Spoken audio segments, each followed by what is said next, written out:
यसुदे यसुदे। सभी को जय मसीह की। स्वागत है आपका प्रोग्राम गवाह यीशु में। जिस तरह बाइबल में लिखा है कि तुमने मुझे नहीं चुना, मैंने तुम्हें चुना और ठहराया कि तुम फल लेकर आओ। इसी तरह से हम आपको आज एक ऐसे परमेश्वर के दास के साथ, एक ऐसे गवाह के साथ मिलवाएंगे जिनको परमेश्वर ने अपनी महिमा के लिए चुना और आज वो देश विदेश में जाकर, राज्य राज्य में जाकर परमेश्वर के सुसमाचार को सुना रहे हैं और परमेश्वर के काम को जोरों शोरों के साथ कर रहे हैं। आइए हम मिलेंगे परमेश्वर के श्रेष्ठ दास पास्टर नोएल फ्रीमैन जी के साथ। जय मसीह की पास्टर जी। जय मसीह की। पास्टर जी, स्वागत है आपका प्रोग्राम गवाह यीशु में। तो पास्टर जी, सबसे पहले मैं चाहता हूं कि आप दर्शकों को अपने बारे में इंट्रोड्यूस करें कि आप कहां के रहने वाले हैं और कहां सेवकाई करते हैं। परमेश्वर का पवित्र नाम का महिमा हो। मेरा जन्म मुंबई में हुआ है और इस समय मैं नवी मुंबई में रहता हूं। मैं एक मसीही परिवार में जन्म लिया। मेरे माता, मेरे पिता प्रभु यीशु मसीह की सेवकाई करते थे। मुंबई, नवी मुंबई में सेवकाई चलते आ रही थी और बचपन से ही मैं मसीह में, मेरे माता और पिता ने हमें बढ़ाए, हमें परमेश्वर के विषय में सिखाए। हमारे घर में पारिवारिक प्रार्थना होती थी हर दिन।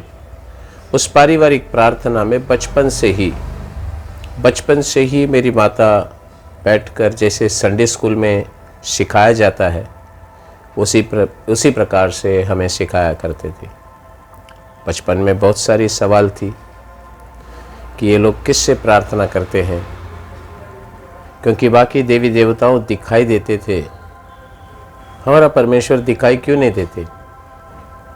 बहुत सारी सवाल। तीसरा वह उम्र में थी, एट द एज ऑफ 3।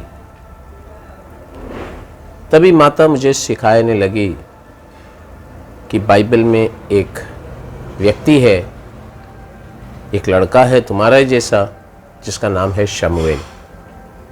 शमूएल, उससे परमेश्वर, उस बालक से परमेश्वर बातें किया। वो परमेश्वर को बहुत प्यार करता। मैं माँ से पूछता कि प्यार कैसे करते हैं। बोला, आप प्रभु के पास बैठकर प्रार्थना करो। ये बात मुझे सिखाते सिखाते 5वां उम्र में हर दिन 1 घंटे, किसी ने बोला नहीं बोला, मैं घुटनों पर आ जाता था। 1 घंटे परमेश्वर की उपस्थिति में बैठकर रो कर प्रार्थना करता। ये प्रार्थना जारी रही और 7वां उम्र में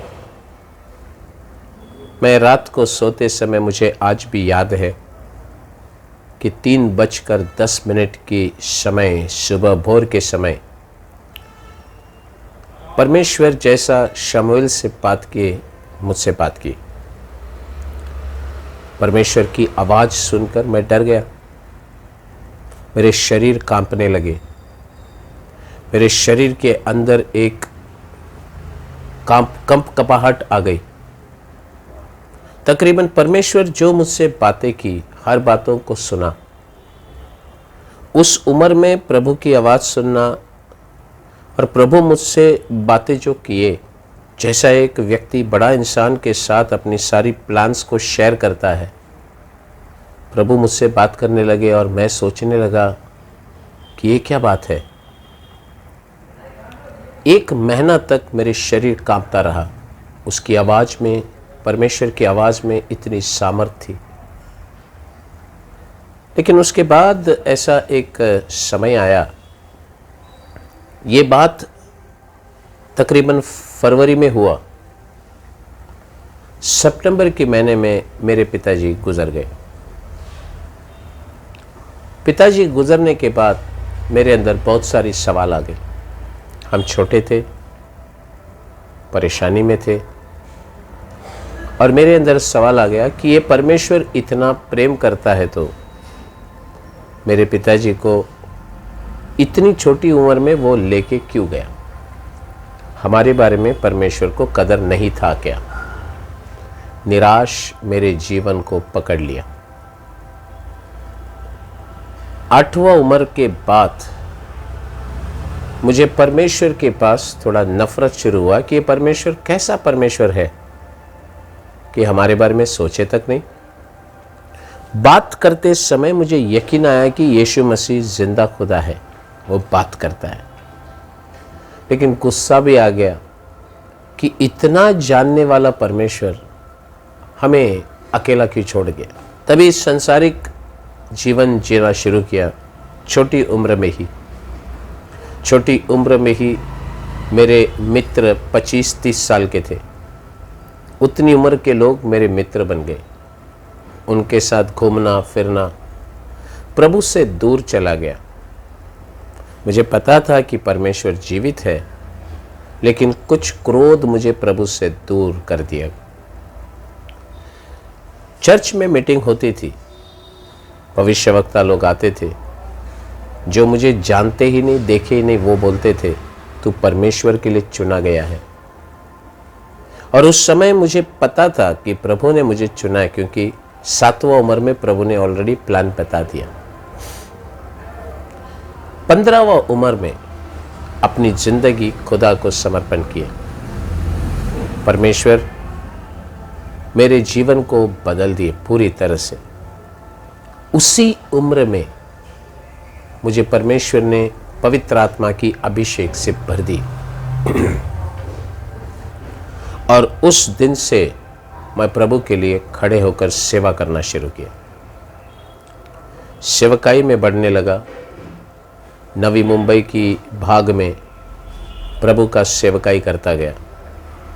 परमेश्वर बलवंत रीति से उस छोटी उम्र में इस्तेमाल करते गए। प्रभु का महिमा होता गया। परमेश्वर ने कहा कि नवी मुंबई में नहीं, तुम्हें अनेक राज्यों में लेकर जाऊंगा। तभी भी एक सवाल आती थी। मैं नवी मुंबई के एक गांव में रहने वाला व्यक्ति हूँ। मैंने कहा कि हमारी जान पहचान कहीं भी नहीं है, कौन हमें बुलाएगा, मैं कैसा जाऊंगा। तभी परमेश्वर ने कहा कि वो काम मैं करूंगा, मैं लेकर जाऊंगा। मैंने सारी चीज़ों को खुदा के हाथ में छोड़ दिया। अगर प्रभु लेकर जाएंगे तो वो मेरी सरदर्द नहीं है। उस दिन से परमेश्वर खुद रास्ता खोलते गए। आज तक परमेश्वर चलाते आ रहे हैं। भारत के हर एक कोनों में परमेश्वर लेकर जाते हैं। हमारे जीवन में मकसद एक ही है कि एक तो मृत्यु पहली आएगी, नहीं तो मसीह का आगमन आएगा। जाने से पहले जितना हो सके उतना आत्माओं को जीतना है और परमेश्वर के राज्य के लिए तैयार करना है। आज उसी दर्शन और उसी मकसद से परमेश्वर का वचन लेकर हर एक जगहों में जा रहे हैं। प्रभु काम करते आ रहे हैं। प्रभु अपना नाम का महिमा करते आ रहे हैं। आज हमारी कलीसिया मुंबई के भाग में है, नवी मुंबई में है, पुणे के भाग में है और फिर हरियाणा में है और अनेक जगहों पर कलीसियाएं हैं। और कलीसिया बढ़ाने का एक ही मकसद है, आत्मा जीतने का। परमेश्वर वो काम करते आ रहे हैं और लगातार प्रभु करेंगे। मेरे जीवन में यही मन की इच्छा है, अंतिम सांस तक एक अच्छा दौड़ दौड़े, विश्वास का दौड़ दौड़े, अच्छे कुश्ती लड़े, क्योंकि हमारे लिए स्वर्ग में एक मुकुट तैयार किया गया है, उसको हासिल करना है। तो पास्टर जी, हम जानना चाहते हैं कि जब आपने सेवकाई को शुरू किया और परमेश्वर आपको बढ़ाता गया, तो हम देखते हैं कि जब एक पर्सन सेवकाई में आता है तो कई बार क्या होता है, उसका कुछ विरोध होता है या उसके जीवन में कुछ परेशानी आती है। तो कुछ लोग होते हैं वो क्विट कर जाते हैं, वो छोड़ जाते हैं। तो हम जानना चाहते हैं कि सेवकाई में आने के बाद आपकी लाइफ में कभी कोई ऐसा पल आया हो या ऐसी कोई मुसीबत आई हो जब आपको लगा हो कि नहीं, मैं छोड़ देता हूँ। सेवकाई में मुझे समस्याएं बहुत आई। कभी कभी परमेश्वर अपने वरदानों के द्वारा इस्तेमाल करते थे, तो कुछ लोगों को वो पसंद नहीं आती थी। कभी कभी हम सेवकाई करने ऐसी जगह जाते थे जहाँ पर लोग मसीह को नहीं जानते। विरोध तो आई थी, लोगों ने दबाव दिया, लेकिन जैसा बाइबल कहता है ना कि पौलुस कहते हैं कि मसीह के प्रेम से मुझे कौन अलग कर सकता है। हम भूखे दिन निकाले हैं, बेघर होकर भी दिन निकाले। उस समय शैतान बार बार कहता था, अगर तेरा ये समय बदलना है सेवकाई छोड़, अगर तेरा ये तकलीफ बदलना है सेवकाई छोड़। लेकिन उस समय भी शत्रु की आवाज को जगह नहीं दिया, क्योंकि परेशानी आता है। आप जहां भी सेवकाई करते हैं, परमेश्वर का राज्य को आप स्थापित करने जा रहे हैं, यानी कि ऑलरेडी वहां पर शैतान का राज्य है। तो उस राज्य को तोड़ने और परमेश्वर का राज्य को स्थापित करेंगे तो शैतान आराम से थोड़ी बैठेगा, सेवकों को सताएगा। उसे इतना सताएगा कि वो कहे बस हो गया, हम सेवा छोड़ते हैं। कभी पैसों की दिक्कत आई थी, कभी कभी ऐसी हालत थी कि कन्वेंशन में कुछ जगहों में बुलाते थे और किराए के लिए पैसे नहीं, मतलब गाड़ी के किराए के लिए पैसे नहीं होता, चल कर जाते थे। सेवकाई करना है, 20 किलोमीटर चलते थे, फिर जाकर वहाँ पर कन्वेंशन में प्रचार करते थे। तो दिक्कतें बहुत आई है। अब प्रभु के लिए काम करते समय दिक्कतें शत्रु लेकर आकर खड़ा करेगा, लेकिन प्रभु को धन्यवाद हो कि परमेश्वर का अनुग्रह साथ था कि इन समयों में भी परमेश्वर के लिए स्थिरता से खड़े रहने की शक्ति प्रभु ने दिया। और ये दिक्कतों को हर एक व्यक्तियों के जीवन में आता है, इसको सामना करने को सीखना है। एक ही विषय है कि परमेश्वर के ऊपर विश्वास करना है कि बुलाया हुआ परमेश्वर है तो वो कभी छोड़ेंगे नहीं, तभी सेवा में बने रह सकते हैं।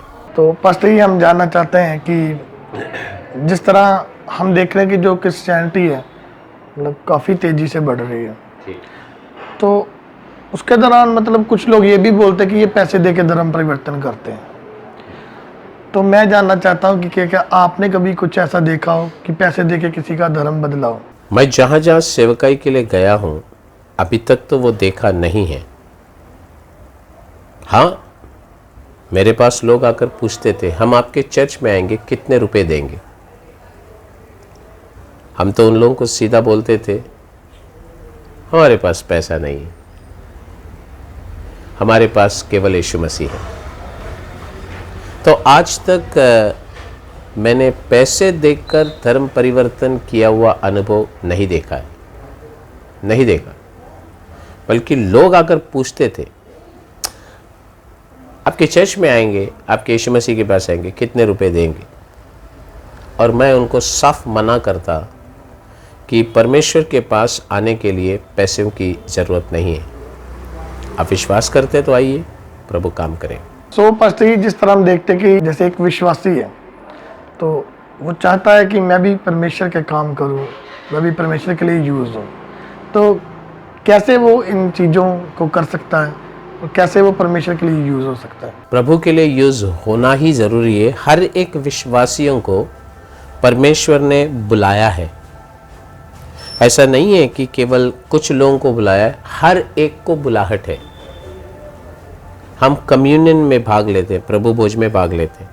जब प्रभु भोज में भाग लेते हैं तो उसमें हर प्रभु भोज में भाग लेने वाले को एक सेवा दिया है कि परमेश्वर के आगमन तक उसकी मृत्यु की प्रचार करो। That is the ministry. वो सेवा हर एक इंसान को है। तो हर व्यक्ति जब मसीह के पास आता है, उसका सबसे पहला यीशु मसीह ने दिया हुआ आज्ञा क्या है? इस दुनिया के कोने कोने में जाओ, सबको सुसमाचार सुनाओ। एक व्यक्ति अगर हॉस्पिटल में गया, वहाँ जाकर ठीक हुआ तो वो 10 लोगों को बोलेगा ये हॉस्पिटल अच्छा है, यहाँ के डॉक्टर अच्छा है। उसको डॉक्टर लोग बोलकर बेचते नहीं, जाएंगे तो आप जाकर बताओ, मेरा नाम बोलो, नहीं बोलते। वहाँ जाकर कुछ हुआ है उसे, तो वो जो अनुभव उसको मिला है, वो अनुभव लोगों तक पहुंचाने के लिए सीखने की जरूरत नहीं है, वो ऑटोमेटिक आ जाता है। इसी प्रकार एक व्यक्ति जब यीशु मसीह के पास आता है और यीशु मसीह को जब अनुभव कर लेता है, वो व्यक्ति को आप कितना भी बोले मत बोलो, वो बोलेगा 4 लोगों कि यीशु मेरे जीवन में आया, सब कुछ बदल गया।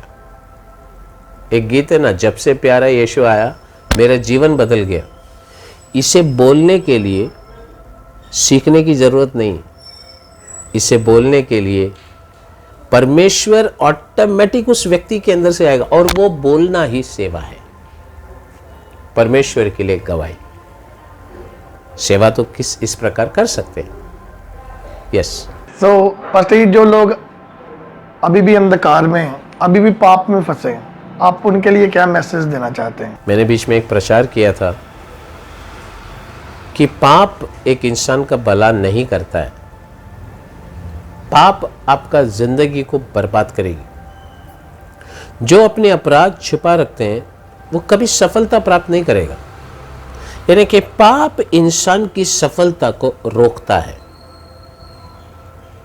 अगर आप पाप में फंसे हैं, निकलने की कोशिश करो। पाप ऐसा एक फेविकॉल जैसा है जिसका जोड़ बहुत मजबूत है, इंसान को जल्दी छोड़ने नहीं देता है। आज बहुत लोग व्यभिचार के पाप में फंसे हैं, आज बहुत लोग कुछ आदतों में फंसे हुए हैं, निकल नहीं पाते।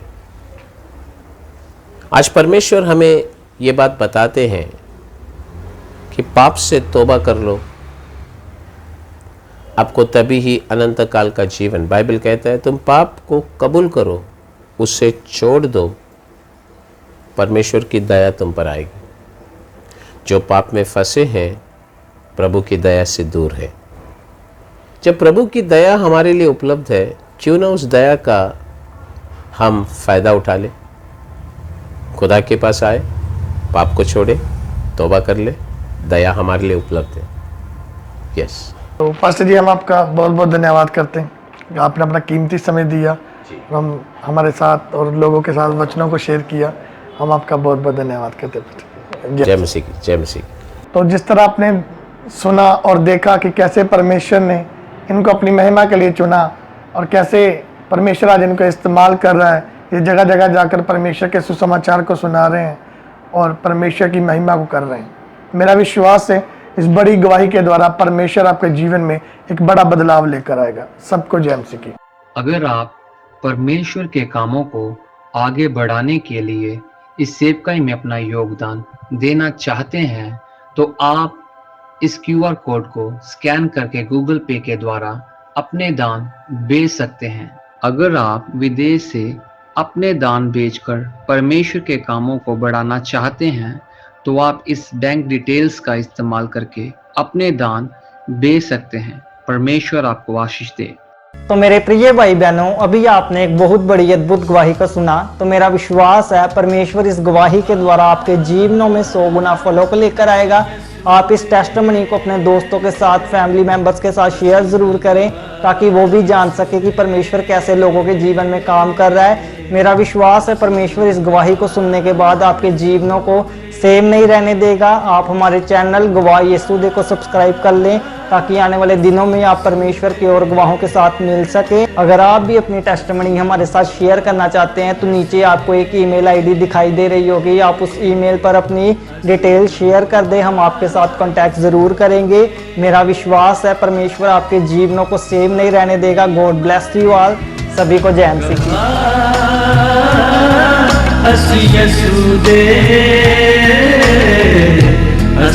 गवाह यीशु दे।